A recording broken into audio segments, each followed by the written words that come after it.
Ah, qu'est-ce qu'on est bien aujourd'hui! Oh là là! Ah, vous êtes là! Désolé, hein, mais je visitais un petit peu les lieux. Regardez, par exemple ici, c'est la douche. À votre avis, où sont les toilettes? Hein? C'est clair, non? Mais ce qui donne, ce qui fait le charme de cette belle chambre, eh bien, c'est cette vue imprenable qu'on a sur l'abbaye d'Aulne. Regardez-moi ça!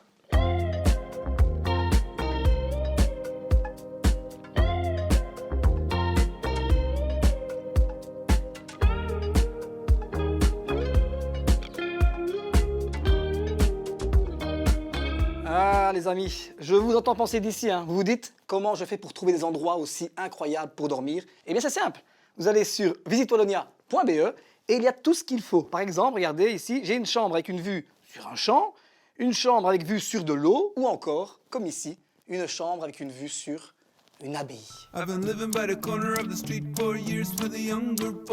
hop, maintenant direction vers une des 23 villes de charme. Et celle-ci, elle possède un beffroi. Ouais, il y en a plusieurs, c'est vrai. Mais surtout, des jardins suspendus. À votre avis, laquelle? Bon, je suppose que je ne suis pas la seule à avoir deviné la réponse. Ce n'était pas la devinette la plus difficile de l'histoire non plus.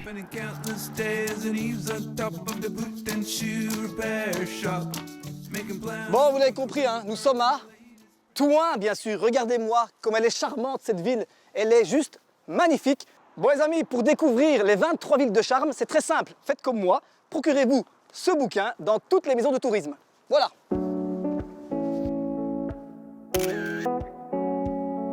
Bon, les amis, si vous êtes de passage à Thouin, un petit conseil. Procurez-vous cette carte. Elle est très belle en plus. Elle est gratuite. Ou alors, prenez votre téléphone, un petit QR code et il y a tout ce qu'il faut.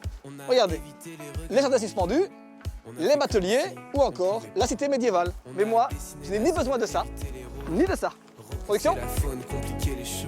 Besoin de rien, envie de toi, comme on a envie de personne. C'est ça le slogan, non? C'est exactement C'est ça. le slogan. Besoin de rien, envie de toi.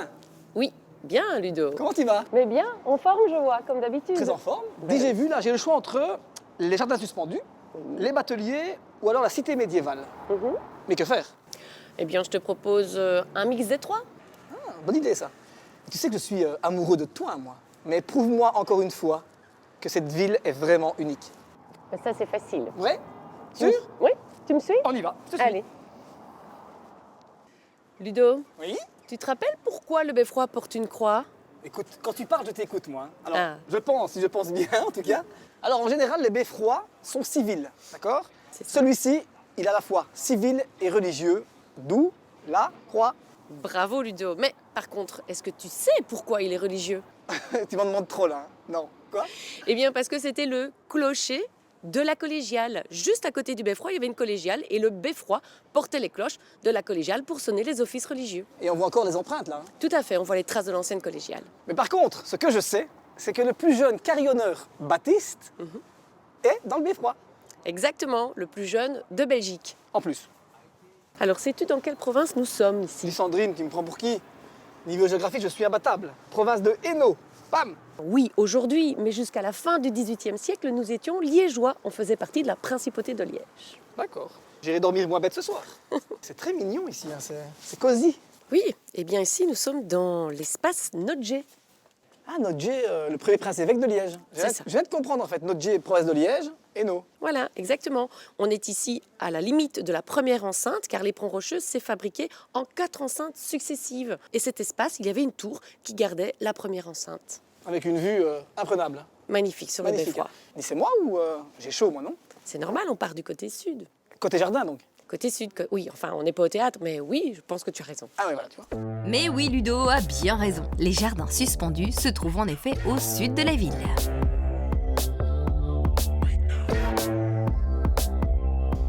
Alors Ludo, est-ce que tu te souviens de comment on appelle ce passage à Thouin? Post-it? Non, pas post-it. Presque. Postis? Pastis? Non, pas. Pastis. Posti. Posti. Et c'est encore un nom liégeois. C'est un mot liégeois qui est toujours utilisé ici à Thouin car il y a plusieurs postis et ça voulait dire petite porte, poterne, qui était évidemment gardée, fortifiée par une tour. Premier, je ne l'oublierai plus. Dis, je parlais de post-it, mais là c'est un peu la postcard. La quoi? La postcard, la carte postale. Oh, Sandrine. bah oui. Ouais, my English is incroyable. Alors là, Sandrine, tu m'ouvres les portes du paradis. Et oui, j'ai les clés. C'est une première pour moi, tu sais. Ah, bienvenue. Oh, les jardins.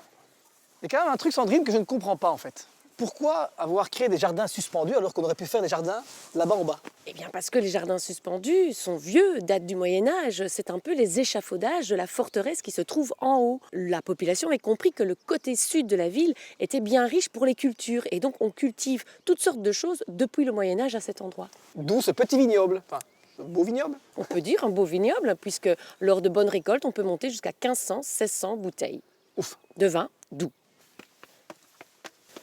J'ai l'impression que ce lion, c'est un peu le symbole de Thoin, moi. C'est le symbole de Thoin, puisque le lion fait partie du blason dès le Moyen-Âge de Thoin, le lion qui représente la force. Le lion qu'on voit là fait partie du parcours d'art actuel fluide depuis 2015. Et donc on a des œuvres comme ça un petit peu partout dans la ville en plein air. Et par contre, je n'ai jamais vu d'aussi près, moi. Donc, je commence à voir un peu les détails de ce lion. Je vois le beffroi, un bateau, et puis les trous, là, à mon avis, ce sont des raisins pour les vignes. Oui, c'est ça. Ouais. Par contre, le trou en bas, Alors, le trou que l'on voit dans sa patte représente la blessure de Saint-Roch. Saint-Roch est vénéré ici à Thoin chaque année au mois de mai. On le prie pour qu'il nous protège des épidémies. tu n'aurais pas son numéro de téléphone parce que là, il y a un petit problème. Son numéro pas, par contre, je pense qu'il faut bien le prier cette année. D'accord, je le ferai alors. Promis. On ira ensemble? On ira ensemble. Quelle vue! Magnifique, hein? Magnifique, hein?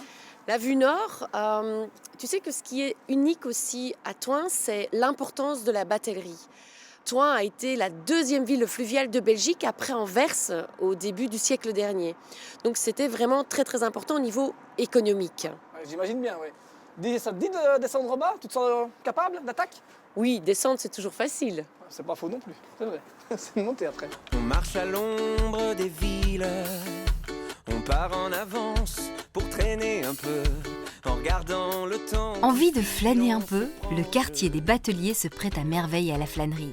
À chaque coin de rue, on trouve des éléments qui font référence au passé de la ville basse, qui est étroitement lié à la navigation fluviale.